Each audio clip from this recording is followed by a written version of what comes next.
বান্দরবানে পাহাড়, সবুজ বৃক্ষরাজি, ঝিরি, ঝর্ণা ও উচ্ছল নদী যেন একে অপরের হাত ধরে চলে।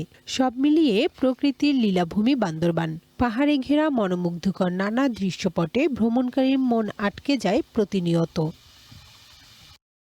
কিন্তু বর্তমান সময়ে বান্দরবানের পাহাড়ি এলাকায় গাছপালা উজাড় করায় কমে যাচ্ছে ঝর্ণার সংখ্যা, কমে যাচ্ছে ছলছল পানির প্রবাহ। যে বন একসময় পাহাড়কে আঁকড়ে ধরে রাখত, জলবায়ুকে নিয়ন্ত্রণ করত, আজ সেই বন পরিণত হয়েছে কাঠের বাজারে। জেলার আলীকদমের ব্যাঙঝিরি একসময় সবুজের প্রতীক ছিল, এখন তা বন নিধনের নির্মম সাক্ষী। ঘন সবুজে মোড়া পামিয়ামরো পাড়া, তন্তুইপাড়া, নামচাকপাড়া, কাকইপাড়া, আদুইপাড়া সহ আশপাশের গ্রামের বনভূমি ছিল জীববৈচিত্র্যের উর্বর ভাণ্ডার। শত শত প্রজাতির বৃক্ষ, বন্যপ্রাণী আর পাখির কোলাহলে মুখর ছিল পুরো এলাকা। কিন্তু সেই বনে কেবল পড়ে আছে কাটা গাছের গুঁড়ি, ছড়িয়ে ছিটিয়ে থাকা ডালপালা। বড় বড় গাছগুলো কেটে নিয়ে যাওয়ার পরে আর এখন কিছু বন্যপ্রাণীও তো কিছু নাই।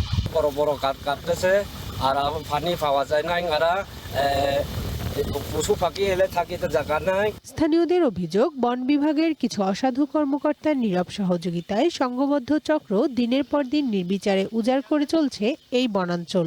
শুধু আলীকদম উপজেলার নয়, থানচি, রুমা, রোয়াংছড়ি সহ আশপাশের বনাঞ্চলের একই চিত্র।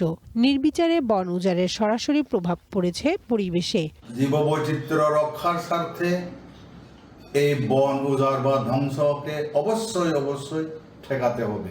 এদিকে অভিযোগ পেলে প্রশাসনের সমন্বয়ে জড়িতদের বিরুদ্ধে আইনানুগ ব্যবস্থা নেওয়া হবে বলে জানান বন বিভাগের এই কর্মকর্তা। এরকম কোথাও আমরা কোনো তথ্য বা সংবাদ পেয়ে থাকি যে কোনো দুষ্টচক্র বা দুর্বৃত্ত তারা বনে প্রবেশ করতেছে বা বনের সম্পদ কর্তন করার চেষ্টা করে, পাচারের চেষ্টা করছে, তৎক্ষণাৎ স্থানীয় সেনাবাহিনী এবং বা বিজিবির সহযোগিতা নিয়ে আমরা সেগুলো অভিযান পরিচালনা করতেছি। পাহাড়ের প্রাণ প্রকৃতি রক্ষায় নির্বিচারে বৃক্ষ নিধনের বিরুদ্ধে প্রশাসন দ্রুত কার্যকরী পদক্ষেপ নেবে, এমনটাই দাবি স্থানীয়দের।